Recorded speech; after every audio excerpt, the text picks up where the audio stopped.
میں عرض کیا غیر ذمہ دارانہ رویہ امت کا و خواص امت کا یہ امام ہشتم کے زمانے میں سامنے آیا.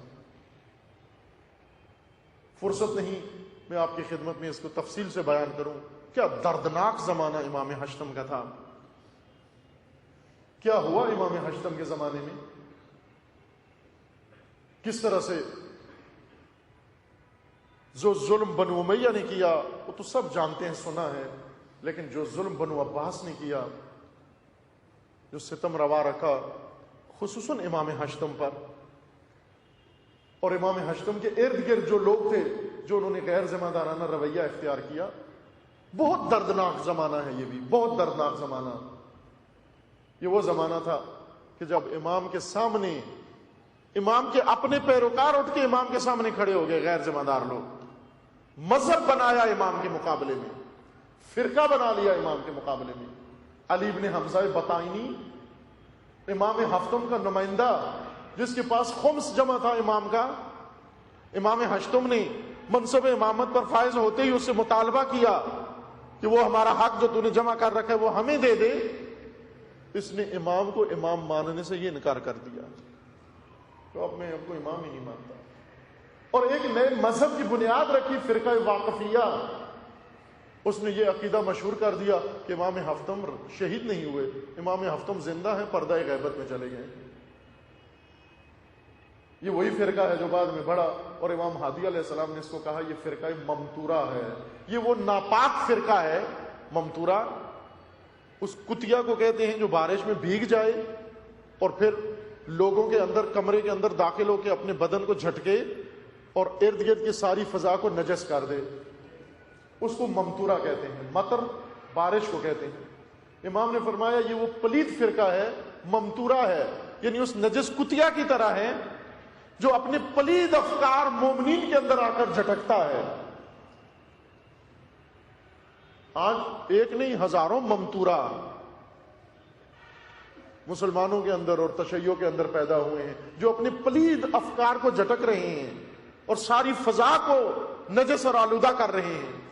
لیکن ہم ائمہ کی دردناک تاریخ کو پڑھیں, ہم کس قدر دردناک زمانوں سے ائمہ اطہار کا سامنا کرنا ہوا, کن حالات کو دیکھنا پڑا.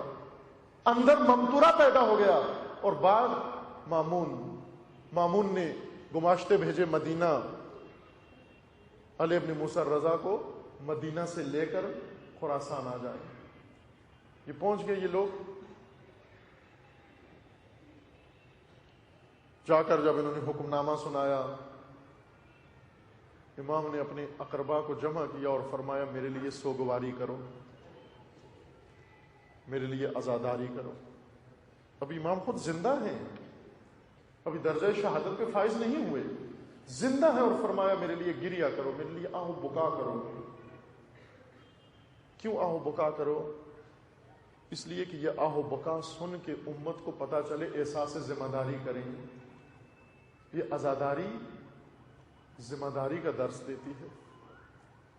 امام نے اس لیے کہا کہ آہو بکا کرو میرے لیے, تاکہ مدینہ کے اندر یہ مسلمان سنیں, یہ امت سنیں کہ ان کے امام کو لے جایا جا رہا ہے. آ کر پوچھیں کہ گریا کیوں ہو رہا ہے, یہ آہو بکا کیوں ہو رہی ہے. امام کے اہل بیت روتے رہے, کوئی بھی مدینہ سے اٹھ کر در اہل بیت تک نہیں آیا یہ پوچھنے کے لیے کہ علی ابن موسیٰ رضا کے گھر میں آج اتنا آہ و فغاں کیوں ہو رہا. اور یہ پہلی دفعہ نہیں تھی جب اس گھر میں مدینہ سے وہ پوچھنے نہیں آیا, پہلے بھی ایسے ہو چکا تھا, پہلے بھی ایسے ہو چکا تھا. ایک وقت وہ تھا, ایک بزرگ عالم نے کتاب لکھی ہے, اس کتاب کا عنوان رکھا ہے عجب ثم العجب. کتاب کا نام ہی ثم العجب ہے. اس کتاب میں انہوں نے عجیب واقعات لکھے ہیں. ان عجیب واقعات میں سے ایک واقعہ یہ لکھتے ہیں کہ ایک وقت مدینے کے اندر وہ تھا کہ جب دختر نبی مدینے کے ہر دروازے پر دستک دے رہی تھی کہ اے لوگوں جو رسول اللہ سے سنا ہے اس کی گواہی دے دو, کوئی بھی نہیں آیا, کوئی بھی نہیں آیا. عزیزان, جب لوگ غیر ذمہ دار ہو جائیں, بڑے بڑے بڑے بڑے جب غیر ذمہ دار ہو جائیں. بہت کچھ سنا ہوا تھا. دختر نبی دروازوں پہ دستک دیتی, دروازے نہیں کھولتے تھے, کیونکہ اس دن انہیں پتا تھا, اس رات کو انہیں معلوم تھا زہرا کے علاوہ آج کوئی نہیں آئے گا ہمارے گھروں کے پاس. فاطمہ دروازے کھٹکھٹاتی رہی, نہیں کھولا. ایک دو نے کھول دیا دروازہ, یہ پوچھنے کے لیے کون ہے. جب باہر آئے دختر نبی کو دیکھا, پوچھنے لگے بی بی کیوں آئی ہیں؟ کہا اس لیے آئی ہوں 2 مہینے 10 دن پہلے جو بات سنی تھی وہ بات آ کے گواہی دے دو. کہنے لگے ہمارا حافظہ کمزور ہے, ہمیں یاد نہیں رہا. وہ عالم بزرگوار لکھتے ہیں یہی فاطمہ جو مدینے کے دروازوں پہ دستک دیتی رہی کہ او لوگوں گواہی دو, گواہی دینے نہیں آئے. ایک دن اسی مدینے میں منادی کی گئی او فاطمہ کا گھر جلانا ہے. سارے جمع ہو گئے, کوئی جلانے آ گیا, کوئی تماشا دیکھنے آ گیا. اس دروازے سے آگ کے شعلے اٹھتے رہے. مدینے سے آ کر کسی نے نہیں پوچھا زہرا کے گھر میں شعلے کیوں اٹھ رہے ہیں, در اہل بیت پہ شعلے کیوں اٹھ رہے ہیں. اسی گھر کے اندر آج پھر عزاداری ہو رہی ہے, لیکن مدینے سے کوئی آ کر پوچھنے والا نہیں علی ابن موسیٰ رضا کے گھر میں کیوں سوگ منایا جا رہا ہے. عزیزان آج ہمارے یہاں رسم ہے, اگر کسی گھر میں رونا دھونا شروع ہو جائے ناگہان پڑوس والے جا کر پوچھ لیتے ہیں, اگرچہ مسلمان نہ بھی ہو پھر بھی پوچھ لیتے ہیں کہ بتاؤ اتنا چیخ کیوں رہے ہو, آؤ فغاں کیوں ہو رہی ہے, تمہارا کوئی عزیز تو اس دنیا سے نہیں چل بسا. امام نے اس لیے آؤ فغاں کروائی کہ شاید اس مدینے سے کوئی اٹھ کر پوچھے کہ علی ابن موسیٰ رضا کے گھر میں کیوں آؤ فغاں ہو رہی, تو میں انہیں بتا دوں گا کہ کیا ظلم ہونے والا ہے. کوئی بھی نہیں آیا. امام کو لے آئے, توس پہنچا دیا. وہ راستہ بھی بڑے دردناک طریقے سے طے ہوا جس راستے سے امام کو لے کر آئے. قم سے بچا کے لے کر گئے کہ قم نہ جانے پائے. بنو امیہ کے زمانے سے ہی یہ کوششیں ہو رہی تھیں کہ قم نہ جانے پائیں. آج تک وہ کوششیں جاری ہیں قم سے دور کرنے کی کوششیں. امت قم نہ جانے پائے. امام کو ایسے راستے سے لے کر گئے کہ قم نہ جانے پائیں. لے گئے توس میں, خراسان میں. مامون نے جو ہیلا گری کی, جو مکاری کی, امام نے اس کو ناکام کر دیا. وہ چاہتا تھا امام کو خلیفہ بنائے, امام نے انکار کر دیا. پھر اس نے کہا میرے ولی عہد بنو, امام نے انکار کر دیا. آخرکار شرائط و شروط کے ساتھ امام نے بظاہر قبول کر لیا, لیکن یہ شرط رکھی میں عملاً کسی چیز میں مداخلت نہیں کروں گا. جب مامون یقین ہو گیا اس کو کہ وجود مبارک علی ابن موسیٰ رضا میرے لیے خطرناک ہے, اس لعین نے ارادہ کیا امام کو شہید کرنے کا. روایات میں ہے کہ متعدد دفعہ امام کو اس نے مسموم کرنے کی کوشش کی لیکن ناکام ہوا. لیکن اس دن 29 صفر کو اس نے امام کو بلا بھیجا, اپنے دربار بلا بھیجا. جب مامون کا پیغام پہنچا امام تشریف لے گئے. جاتے ہوئے اپنے خادم ابا سلط کو فرمایا, اے ابا سلط جب میں واپس آؤں تو توجہ رکھنا, اگر ردا میری گردن میں ہو تو جو پوچھنا ہو مجھ سے پوچھ لینا, لیکن اگر ردا میرے سر پر ہو تو مجھ سے بات نہیں کرنا. ابا سلط کھڑے ہو کر انتظار کرنے لگے. اس لعین نے امام کو مسموم کر دیا. مسموم کر کے جب امام واپس آنے لگے اس کے دربار سے باہر نکلے. ابا سلط آگے بڑھے کچھ پوچھنے کے لیے, لیکن فوراً رک گئے, چپ ہو گئے. امام کی وصیت یاد آ گئی. ابا سلط نے دیکھا ردا امام کے سر پہ اوڑھی ہوئی ہے. پوچھنا بھی چاہتے تھے, نہیں پوچھا. امام خاموشی سے گزر کر اپنے حجرے میں تشریف لے گئے. ابا سلط کو منع کر دیا, ابا سلط خبردار کوئی اندر نہ آنے پائے. ابا سلط رک گئے کہ شاید امام آرام فرما رہے ہیں. دن پورا گزر گیا, امام باہر نہیں آئے, ابا سلط اندر نہیں گئے. اس انتظار میں تھے کہ امام مجھے بلائیں تو میں اندر جاؤں۔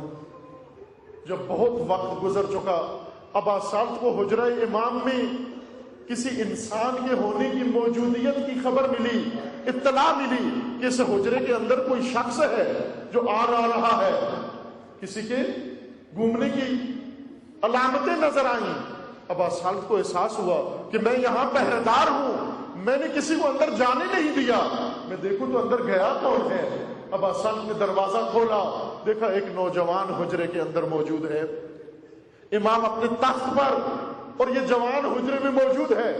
ابا صالح نے حیرت سے پوچھا، اے جوان تو کون ہے، تو کہاں سے آیا؟ جوان نے کہا، ابا صالح ان سوالوں کا وقت نہیں، ان سوالوں کا وقت نہیں، جلدی کر، تو اپنے مولا کے لیے غسل و کفن کا انتظام کر۔ ابا صالح پوچھنے لگا، اے جوان تو کون ہے، تو کہاں سے آیا، تو کیسے کہہ رہا ہے میرے مولا کے غسل و کفن کا انتظام کر، میرے مولا تو احرام فرما رہے ہیں۔ جوان نے کہا، اے ابا صالح تیرے مولا اس دنیا سے گزر چکے ہیں۔ روتے ہوئے پوچھتا ہے، اے جوان میں یہاں صبح سے بیٹھا ہوا ان سے انتظار میں تھا کہ امام مجھے طلب کرے، میں نے کسی کو جانے نہیں دیا، تو حجرے میں کیسے آ گیا؟ امام جوان نے پوچھا، جوان نے بتایا، اے ابا صالح میرا نام جواد ہے، میں اس مظلوم کا بیٹا مدینہ سے آیا ہوں اپنے بابا کے غسل و کفن کے لیے۔ حیران ہو کر ابا صالح پوچھتے ہیں، یہ کیسے ممکن ہے؟ جوان نے کہا، اے ابا صالح تو مجھے یہ بتا، میری جد حسین کو جب وہ لوگ چھوڑ کر چلے گئے بے گور و کفن، کس نے آ کر دفن کیا؟ ابا صالح نے کہا، مولا میں نے آپ کے اجداد سے سنا ہے کہ سید ساجدین نے دفن کیا۔ کہا تجھے پتا ہے کہ سید ساجدین اس وقت کوفہ میں تھے، اسارت میں تھے، کیسے آ گئے مدینہ کے اندر؟ میں اسی کی اولاد میں سے ہوں، جلدی کر غسل و کفن کا انتظام کر۔ ابا صالح نے غسل کا انتظام کر دیا، کفن کا انتظام کر دیا۔ منادی ہو گئی کہ امام شہید ہو گئے، امام شہید ہو گئے۔ لوگ آ گئے امام کی تشریح کے لیے، امام کا تابوت بنایا گیا، کندھوں پہ اٹھایا گیا، باشکوہ طریقے سے تشریح کی گئی۔ لیکن میں عرض کروں گا، اے مولا اگرچہ دشمن فریبکار بن کر ہی صحیح، دھوکہ دینے کے لیے ہی صحیح آپ کی تشریح کروا رہا ہے، آپ کا جنازہ اٹھا رہا ہے، آپ کا تابوت بنا رہا ہے، لیکن قربان جائے اس مظلوم کربلا پر جس کے بارے میں ہر معصوم نے فرمایا، لا یوم کا یوم کا یا ابا عبداللہ، جس کو نہ کفن دیا گیا، جس کو نہ دفن کیا گیا، جس کا نہ جنازہ اٹھایا گیا، جس کا نہ تابوت اٹھایا گیا، ماتم حسین۔